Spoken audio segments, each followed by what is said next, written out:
Good morning बच्चों। Living words के बारे में इस चैप्टर जो अपना 11th का फर्स्ट चैप्टर है लिविंग वर्ड्स है, तो लिविंग और नॉन लिविंग के बारे में हम बात करेंगे।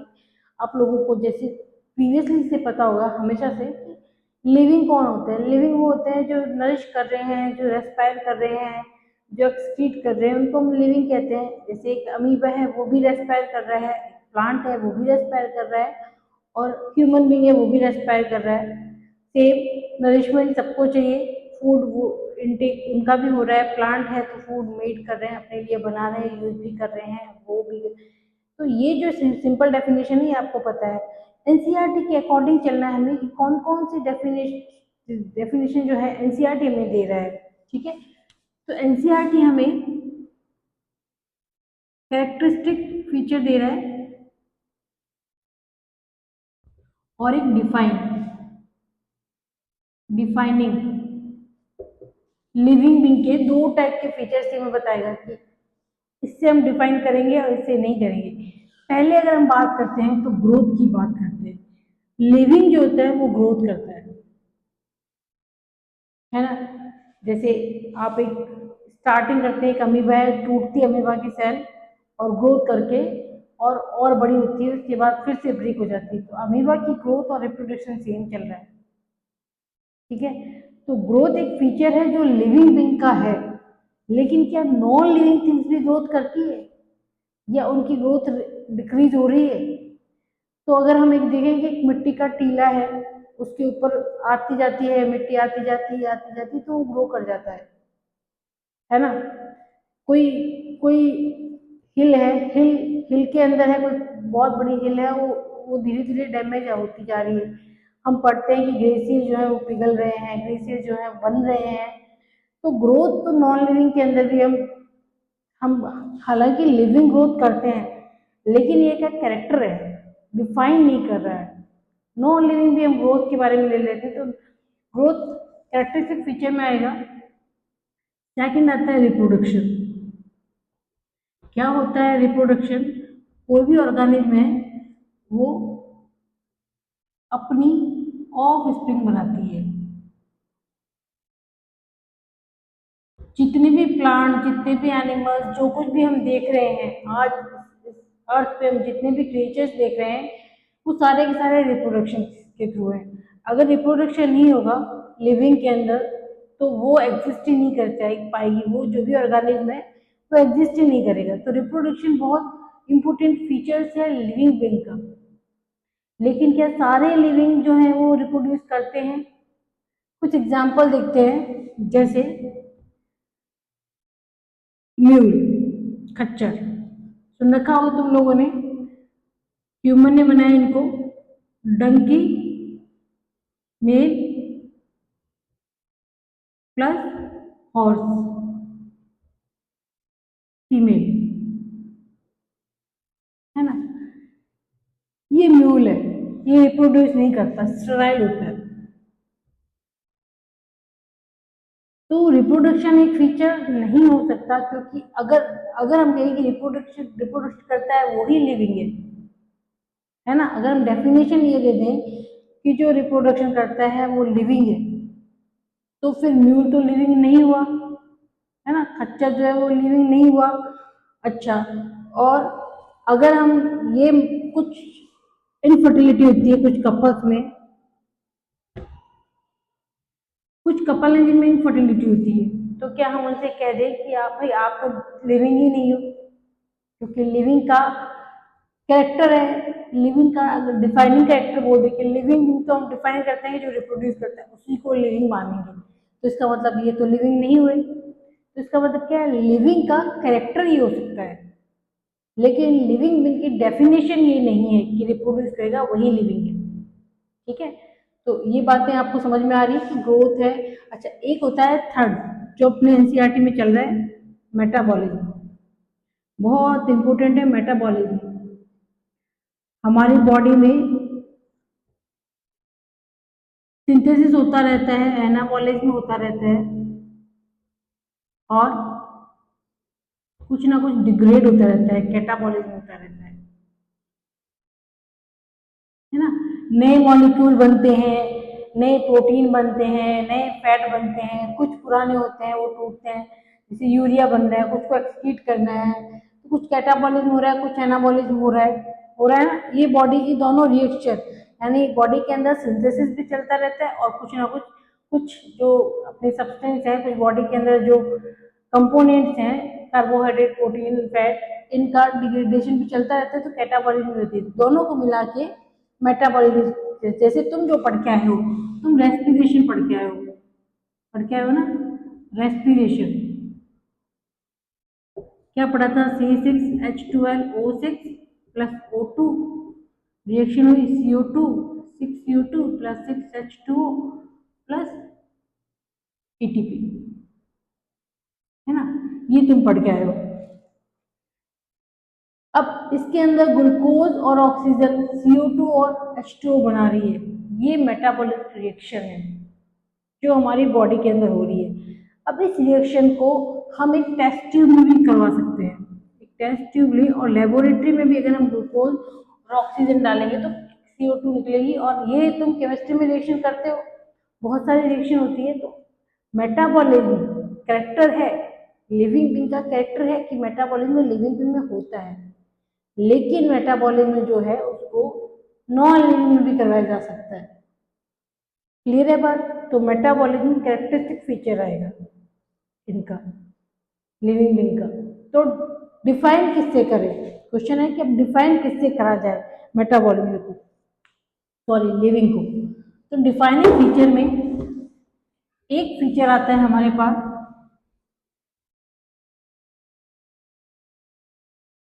सेल्यूलर ऑर्गेनाइजेशन, सेल्यूलर ऑर्गेनाइजेशन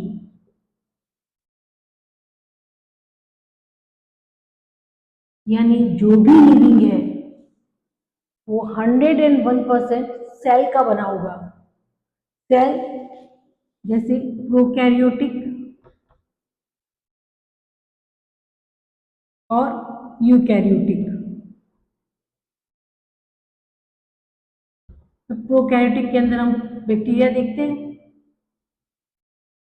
जिनके अंदर कैरियोन जो होता है वो डेवलप नहीं होता। यूकैरियोटिक के अंदर वेल डेवलप न्यूक्लियस होता है, डेवलप न्यूक्लियस, है ना। तो ये सेल्यूलर ऑर्गेनाइजेशन है। अच्छा, अब अगर हम बात करते हैं वायरस की, तो वायरस जो होता है वो लिविंग और नॉन लिविंग के बीच का कनेक्टिंग लिंक है। वायरस तब तक नॉन लिविंग है जब तक कि उसको कोई सेल नहीं मिल जाता, कोई होस्ट नहीं मिल जाता। जैसे ही वायरस को कोई होस्ट मिलता है वायरस लिविंग में चला जाता है, ठीक है। तो सेलुलर ऑर्गेनाइजेशन ये अपना बिल्कुल हम कह सकते हैं कि हाँ लिविंग बीइंग में सेलुलर ऑर्गेनाइजेशन होगा। तो प्रोकैरियोटिक हो तो बैक्टीरिया है और eukaryotic cellular organisation. Cellular organisation gradually बढ़ता जाता है ना। सेल से क्या बनते हैं, पहले जो अपन एक फोर्थ जब चैप्टर्स पढ़ेंगे अपन, तो स्टार्ट करेंगे तो स्टार्ट हम सबसे छोटी जीव, छोटा जो छोटा जो ऑर्गेनिज्म है उससे करेंगे कि बैक्टीरिया है। जब हम आगे सेकंड चैप्टर पढ़ेंगे तो क्लासिफिकेशन जब पढ़ेंगे अपन, तो देखेंगे कि सबसे सबसे स्मॉलेस्ट जो होते हैं वो प्रोकैरियोटिक आते हैं, बैक्टीरिया सबसे सिंपलेस्ट। उसके बाद थोड़ी सेल डेवलप हो गई और यूकैरियोटिक सेल बन गई। यूकैरियोटिक सेल से टिश्यू, बहुत सारे सेल का एग्रीगेशन होगा और टिश्यू बन जाएंगे, ऐसा ऑर्गेनाइजेशन होगा। टिश्यू से ऑर्गन्स बनेंगे, तो कुछ एनिमल्स में खाली ऑर्गन्स होंगे और हमारे पास ऑर्गन सिस्टम है।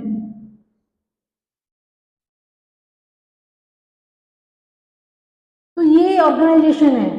लिविंग के अंदर सेल सेल होती है, तो हम इसको डिफाइन कर सकते हैं कि भाई लिविंग के अंदर आपको अब कोई पूछे, आप 11th के स्टूडेंट हो और आपसे कोई पूछे तो आप कहोगे लिविंग की मेन डेफिनेशन क्या है कि सेलुलर ऑर्गेनाइजेशन होता है।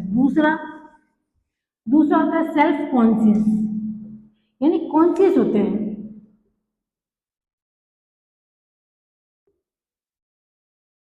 कॉन्शियसनेस जो होती है अपने सराउंडिंग में जो कुछ भी हो रहा है उसके लिए कॉन्शियस होता है। कॉन्शियस अब आप कहोगे हमारी कॉन्शियसनेस में पता है कि हमें आवाज़ सुनाई दे रही है, हमें दिखाई दे रहा है, ये ठीक है। अच्छा, अगर एक्सपेरिमेंट करते हैं कभी, जैसे ये अमीबा और है, अब अमीबा को अगर यहाँ से लाइट दी जाती है, बिल्कुल एक सिंगल सेल है, यूकैरियोटिक सेल अमीबा, है ना, इसके अंदर कोई ब्रेन नहीं है, इसके अंदर कोई सिस्टम नहीं है, कोई फाइव सेंस ऑर्गन नहीं है, कुछ भी नहीं, एक सेल है सिंपल जिसके अंदर न्यूक्लियस है। अगर इनको भी अगर लाइट दी जाती है यहाँ से अगर लाइट दी जाती है तो ये लाइट से दूर मूव करता है, ठीक है ना। तो मतलब कॉन्शियस है अपनी सराउंडिंग के पास में जो कुछ हो रहा है, जो स्टिमुलाई इसको मिल रही है, जो स्टिमुलाई से मिल रही है, ये उसके लिए या तो पॉजिटिव या नेगेटिव बिहेवियर शो करेगा, तो ये कॉन्शियस होते हैं।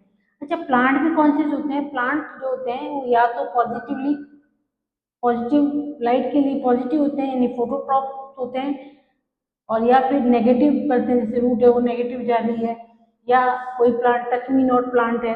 तो अपने सराउंडिंग में जो कुछ भी हो रहा है उसके लिए हम जो बड़े एनिमल्स हैं या जो बड़े ऑर्गेनिज्म उनके बारे में तुम्हें पता है, जैसे कोई कोई भी ऑर्गन तुम्हें याद है, कोई इंसेक्ट तुम्हें याद आ रहा है, तो उसकी कॉन्शियसनेस पता है कि तुम उसके कोई इंसेक्ट चल रहा है उसके हाथ लगाओ तो वो दूर भागेगा, है ना। तो सराउंडिंग में जो कुछ भी हो रहा है, सिंपल से सिंपल जो अमीबा है, ये अमीबा बनाया मैंने, अमीबा जो है वो भी कॉन्शियस होता है अपनी सराउंडिंग के लिए। तो ये हमारे लिविंग बीइंग की मेन डेफिनेशन आती है कि एक तो सेल्यूलर ऑर्गेनाइजेशन होगी यानी सेल होगी, और दूसरी कॉन्शियस होगा, ठीक है। उसके बाद जो तुम्हें पता है कि भाई नरिशमेंट चाहिए होता है।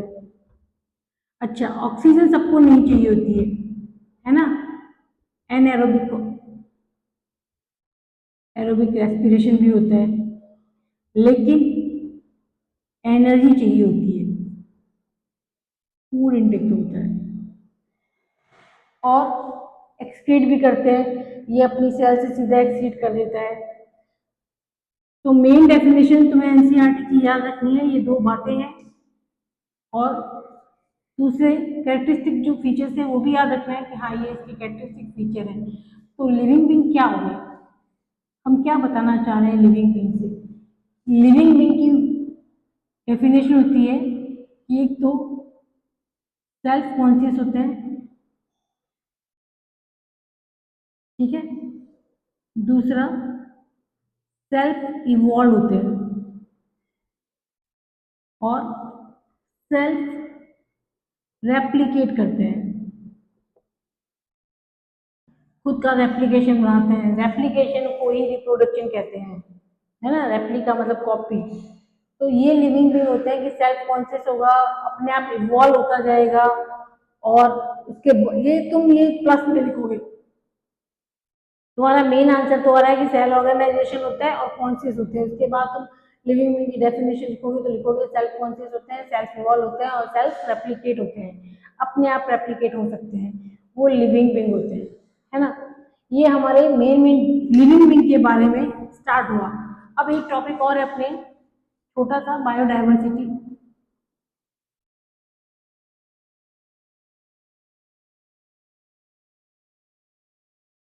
डाइवर्सिटी का मतलब होता है कि विविधता, हिंदी में विविधता मतलब बहुत डाइवर्सिफिकेशन, बहुत सारे टाइप्स। तो बायोडाइवर्सिटी का मतलब होता है कि यूनिवर्स के अंदर, अपनी अर्थ के अंदर कितने टाइप है, बायो कितने टाइप की ऑर्गेनिज्म है। अपन बहुत जितने अपना हमें पता है उससे ज़्यादा तो हमें पता भी नहीं है।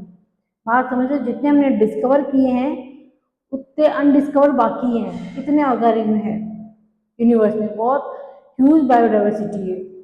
कई टाइप की, अगर हम इंसेक्ट की बात करें तो अपने अभी बारिश का टाइम है तो चारों तरफ देखो तुम्हें कई तरह के इंसेक्ट्स दिखेंगे, ठीक है। कई तरह के स्नेक्स होते हैं, कई तरह के लिजर्ड्स होती है, कई तरह के एनिमल्स हैं जो तुम्हें पता है। प्लांट प्लांट भी बहुत तरह के होते हैं, और बैक्टीरिया, अपने जो बीमारियां हो रही है उसमें कई तरह के, ये इसने टीबी कर दिया, इस बैक्टीरिया इन्फ्लुएंजा आ गया, इसने ये कर दिया, उसने वो कर दिया, तो बायोडाइवर्सिटी ह्यूज है, ठीक है। अब इतनी ह्यूज बायोडाइवर्सिटी मतलब बहुत सारे बायोलॉजी, बहुत सारे एनिमल्स, बहुत सारे क्रिएचर, बायोडाइवर्सिटी हो गई, ठीक है। बहुत सारे प्लांट्स, बहुत सारे एनिमल्स, बहुत सारे बैक्टीरिया, बहुत ये सब बायोडाइवर्सिटी के अंदर आ रहा है। ठीक है, अब हमें क्या करना है, बायोडाइवर्सिटी इतनी सारी, अब अगर हम किसी ऐसी जगह पे जाएं, जैसे हम स्कूल के अंदर हैं, बहुत सारे बच्चे हैं, तो इन बहुत सारे बच्चों को अरेंज करना पड़ता है, क्लास वाइज करते हैं, ये 12th के बच्चे हैं, ये 11th के बच्चे हैं, ये 10th के बच्चे हैं, ऑर्गेनाइजेशन करना पड़ता है, करते हैं ना। हम अगर अपनी अपनी बुक्स उठाते हैं तो ऑर्गेनाइज करते हैं अपने बैग को, साइंस की बुक है, ये साइंस की बुक है, ये फिजिक्स की बुक, ये फिजिक्स का रजिस्टर है, इस तरह से ये फिजिक्स के नोट्स हैं। तो एक ऑर्गेनाइजेशन सिस्टम चलता है, ह्यूमन ब्रेन हमेशा ऑर्गेनाइज करता रहता है चीज़ों को। अब फोटोज देख लो, अगर आपके फ़ोन है आपके पास, तो आप फोटोज को ऑर्गेनाइज करेंगे, हम हर चीज़ को ऑर्गेनाइज करते हैं। इतनी ह्यूज बायोडाइवर्सिटी को भी हमें ऑर्गेनाइज करना है कि हम कैसे इसको ऑर्गेनाइज करें। ठीक है, तो इसके लिए हमें क्लासिफिकेशन चाहिए, हम क्लासीफाई करेंगे। विटिकर क्लासिफिकेशन अपने नेक्स्ट चैप्टर में है कि 5 किंगडम क्लासिफिकेशन होता है। तो हमें एक तो क्लासीफाई करना है, ये एनिमल है, ये प्लांट है, ये बैक्टीरिया है, ये फंजी है, ये इस तरह का प्लांट है, ये इस तरह से हम फर्दर और डीपली क्लासीफाई करते रहते हैं। ठीक है, एक तो क्लासिफिकेशन हो गया, एक आइडेंटिफिकेशन, आइडेंटिफाई करना पड़ेगा। उसके बाद एक आता है नोमेनक्लेचर, नाम देना पड़ेगा। इतने सारे जो एनिमल्स हैं, जैसे अब अगर हम बात करते हैं, कोई भी ह्यूमन की बात कर लेते हैं, ह्यूमन, हम ह्यूमन बोल रहे हैं, इंग्लिश में ह्यूमन बोल रहे हैं, हिंदी में आदमी बोल रहे हैं, और मानव बोल रहे हैं, ठीक है, इंसान बोल रहे हैं, और पता नहीं कौन कौन सी लैंग्वेज है जो मुझे नहीं आती, जिसमें ह्यूमन के अलग अलग नाम हो सकते हैं। अगर अगर चार लोग बैठ के, चार साइंटिस्ट बैठ के बात करना चाहें, किसी स्पैरो पे बात करना चाहें, तो स्पैरो, वो स्पैरो बोलेंगे, हम चिड़िया बोलेंगे, तो आपस में कम्युनिकेट नहीं हो पाते हैं। इसका मतलब क्या है, हमें जितने भी ऑर्गेनिज्म है उनका एक साइंटिफिक नेम देना है, ऑर्गेनिज्म का एक साइंटिफिक नेम देना होता है।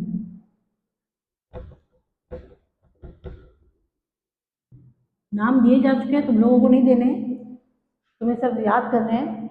नोमेनक्लेचर के अंदर साइंटिफिक नेम दिए जाते हैं।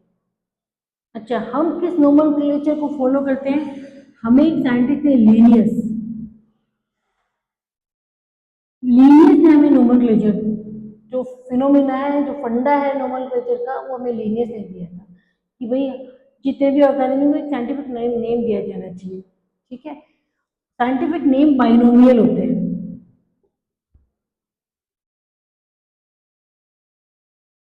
बाई माने टू, यानी साइंटिफिक नेम, कैरेक्टर्स देख रहे हैं हम, साइंटिफिक नेम बाइनोमियल होते हैं, यानी कि टू कैरेक्टर, टू नेम्स होते हैं। ठीक है, पहले लैटिन चलती थी, तो साइंटिफिक नेम जो होते थे वो लैटिन में होते थे, तो लैटिन लैंग्वेज होती थी। अभी ये बिल्कुल हार्ड एंड फास्ट रूल नहीं है, लेकिन बुक के अंदर हमें लैटिन लैंग्वेज दे रखी है। तो साइंटिफिक नेम एक तो बाइनोमियल होंगे, किसी भी ऑर्गेनिज्म के दो नेम होंगे, दूसरा लैटिन लैंग्वेज होगी, एंड थर्ड इटैलिक होंगे। अगर अपने को टाइप करवाना है तो इटैलिक करवाएंगे, और हैंड रिटन अगर करने हैं तो हमें अंडरलाइन करना है हमेशा। अब दो नाम कौन से, बाइनोमियल है तो दो नाम कौन से, फर्स्ट नेम होगा जीनस का, और सेकंड नेम होगा स्पीसीज का। ये बात याद रखनी है कि दो नाम होते हैं, फर्स्ट नेम जीनस का होगा और सेकंड नेम क्या होगा, स्पीसीज का होगा। अच्छा, और कौन सी बात याद रखनी है, जीनस का जो नेम होगा वो कैपिटल लेटर से स्टार्ट होगा,